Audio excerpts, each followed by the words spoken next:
I got a call from my son saying, "Dad, in a bit of a pickle here. My car was just towed and I was legally parked." David Cunnison's reaction would be the same as any dad of a college-aged kid. At first, my instinct was to treat it as a teaching moment and say, "Wow, that's terrible. What are you going to do?" But that lesson got real interesting. See, David's son parked right here along West Dartmouth Avenue in Denver, just south of Loretto Heights. What appeared to be a city street with a city street sign and what looks like a city parking sign laying out the rules. It was New Year's Day, the day that he was towed, which is a holiday. The towing company actually took pictures of where the car was parked that day. So we had documentation of here's the street sign, here's the car. The car was towed by Elite Towing. They have signs nearby, just not near where he parked. In total, he was charged, I think, $398 for the tow and had to pay that to get his car back or face an additional $80 a day if he fought it. How could Elite tow from what looks like a legit street parking spot on a city street?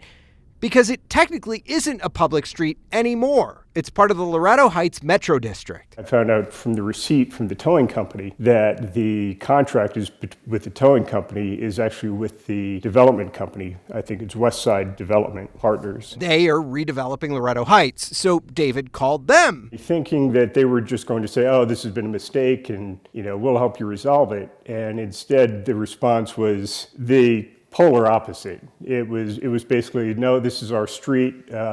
Doesn't matter what the parking sign says. It's our street and we can tow anybody at any time." We emailed too and got a much different response.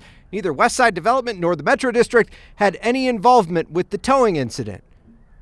Both Steve on Your Side and David reached out to the Public Utilities Commission, which regulates towing in Colorado. And sure enough, David's son got a refund. I get the feeling that once you stepped in and started calling it, the threat of perhaps making it public caused folks to change their outward perspective on it. This dad, determined to make this a teaching moment, simply changed the lesson plan. If you see something that's wrong or if that you've been wronged, stand up for yourself. That, in this case, I took a stand for it and he got a refund.